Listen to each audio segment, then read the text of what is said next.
A few years ago, I struggled with a serious Frappuccino habit. You know what I'm talking about? Those coffees that are frozen, that have the whipped cream and caramel drizzled on top. I had to have one every single day. The truth is that I knew they were bad for me, and if I started my day off drinking a Frappuccino, my whole day was going to be shot. And I knew that. So every day I would tell myself, I am not going to drink one of those Frappuccinos today. And every day on my way to work, inevitably, I would pass by some restaurant that served Frappuccinos. And as I was passing and coming up to the restaurant, I would say, I'm not going to stop at that restaurant. And as I was pulling in through the drive-thru, I'd say, I'm not going to order a Frappuccino. And as I was paying for my Frappuccino, I'd say, well, I'm not going to drink it. And as I drive off, I'd say, well, tomorrow I won't drink a Frappuccino. And then after I'd drink it, every single time I would struggle with this whole conflict with myself. I struggled again and again trying to figure out, why can't I say no? What is wrong with me? Do I just not have willpower? And then I started doing some research about sugar and sugar addiction. And I started asking myself, is it really willpower, or is it that sugar is that addictive? Every day, like I said, I would go through this struggle. It was again and again and again. And it was like this battle that I had with myself over and over again. I could never seem to quite get that habit under control.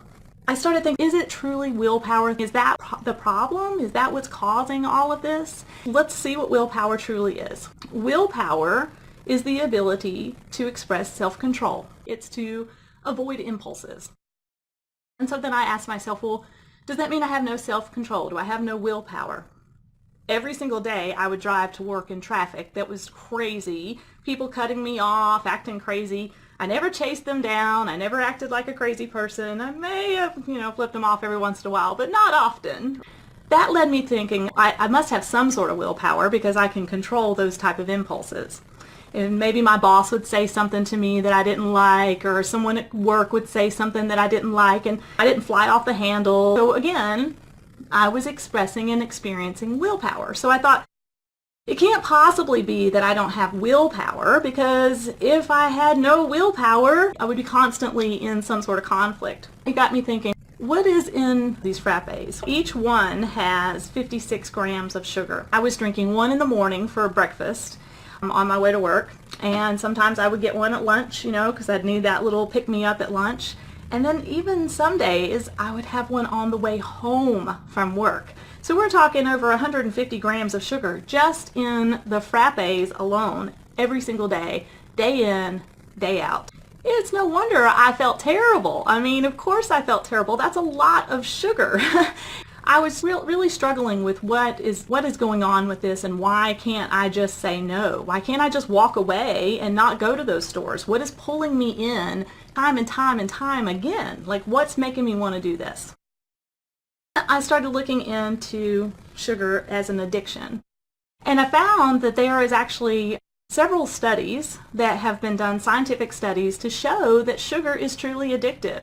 There was one study with laboratory rats, and the laboratory rats were addicted to cocaine. There was like 43 in the study. Then they were given the choice between cocaine and sugar water.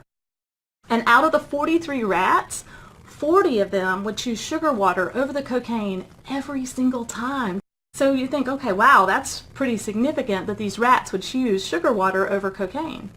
In another study, they had rats that were given a diet of sugar water. The sugar water was removed after a certain period of time, and once that sugar water was removed, these rats displayed signs of addiction, binging, craving, even withdrawal symptoms. That was yet another study to show that sugar is addictive. Another thing that actually proves that is if you were to look at your brain, the brain lights up in the exact same places.